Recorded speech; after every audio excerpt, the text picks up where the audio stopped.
नमस्कार दोस्तों, आपका स्टेनो सक्सेस में स्वागत है। तो फ्रेंड्स, डिक्टेशन स्टार्ट होगा 5 सेकंड बाद। स्टार्ट। डेटा सुरक्षा को सुनिश्चित करने के लिए प्रतिबद्ध सरकार ने कुछ समय पहले भारतीय उपभोक्ताओं की सूचनाएं चुराने के संदेहों से घिरे 59 चीनी ऐप पर पाबंदी लगाई थी। इस कार्रवाई के अगले चरण में अब और 47 ऐप को बंद कर दिया है, जो पहले से प्रतिबंधित ऐप के छद्म रूप हैं। आगामी दिनों में रोक का दायरा बढ़ सकता है। रिपोर्टों के मुताबिक 250 से अधिक ऐप सरकार की निगरानी में है। भारत में इन ऐप को करोड़ों लोग इस्तेमाल करते हैं और इन ऐप की आमदनी का बड़ा स्रोत हमारा देश है। ऐसे में पाबंदी से न केवल हमारी डिजिटल सुरक्षा को मजबूती मिलेगी, बल्कि चीनी कंपनियों के व्यवसाय को भी बड़ा झटका लगेगा। यह सर्वविदित है कि चीनी सरकार से इन कंपनियों का गहरा संबंध है तथा इनके द्वारा हासिल डेटा आखिरकार वहाँ की सरकार के पास ही जाता है। इस तरह से डेटा की चोरी को रोकना न केवल साइबर स्पेस की सुरक्षा से जुड़ा हुआ है, बल्कि वह राष्ट्रीय सुरक्षा का मामला भी है। जैसे बहुत सारे सस्ते चीनी उत्पादों के आयात ने हमारे घरेलू उद्योग पर असर डाला है, वैसे ही इन डिजिटल एप्लीकेशन की भरमार ने भारत में ऐप के विकास की गति को बाधित कर दिया है।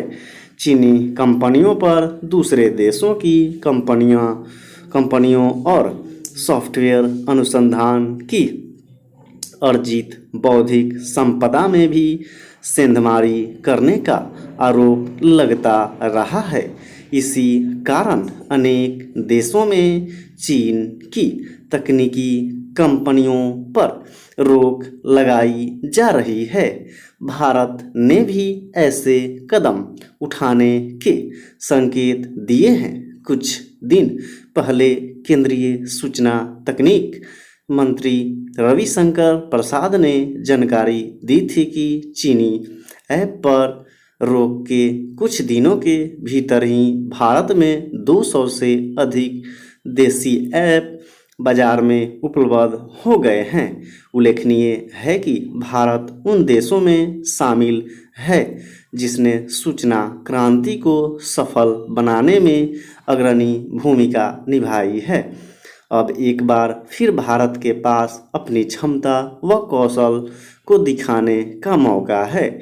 इसीलिए भारतीय कंपनियों और डिजिटल डेवलपर समुदाय ने सरकार के निर्णय की सराहना की है। हमारा देश दुनिया के सबसे बड़े डिजिटल बाजारों में से एक है और उसका लगातार विस्तार हो रहा है। हमारी कंपनियां इस बाजार के लिए उत्पाद बना सकती है और देश की अर्थव्यवस्था में अपने योगदान को बढ़ा सकती है। इससे आत्मनिर्भर बनने के हमारे राष्ट्रीय संकल्प को भी शक्ति मिलेगी। प्रस्तावित डिजिटल सुरक्षा कानून के लागू होने के बाद और भी अनुकूल माहौल बनने की उम्मीद है। सरकार अगले साल मार्च तक लगभग 371 आयातित उत्पादों को गुणवत्ता के मानकों के दायरे में लाने की कोशिश में भी है, जिससे चीन के घटिया माल को भारत आने से रोका जा सकेगा। ये उपाय चीन को कड़ा संदेश है कि सामरिक और आर्थिक आक्रामकता दिखाकर वह भारतीय बाजार में अपनी मनमानी नहीं कर सकता है। स्टॉप। तो फ्रेंड्स अब डिक्टेशन स्टार्ट होगा 90 वर्ड पर मिनट। डिक्टेशन स्टार्ट होगा 5 सेकंड बाद।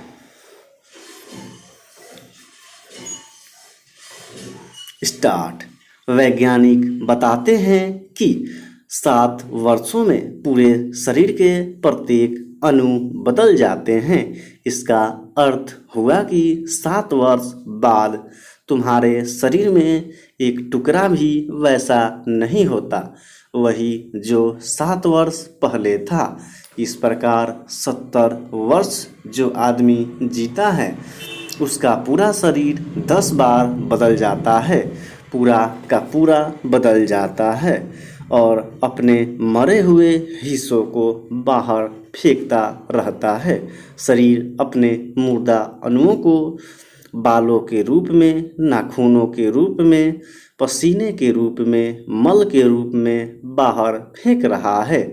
इसलिए तो बाल को काटते वक्त या नाखून को काटते वक्त दर्द नहीं होता। शरीर तो रोज मरता है लेकिन हमारे भीतर कोई है जो रोज नहीं मरता। हमारे भीतर कोई है जिसकी स्मृति अस्थाई है लेकिन उसे जाना पहचाना जा सकता है।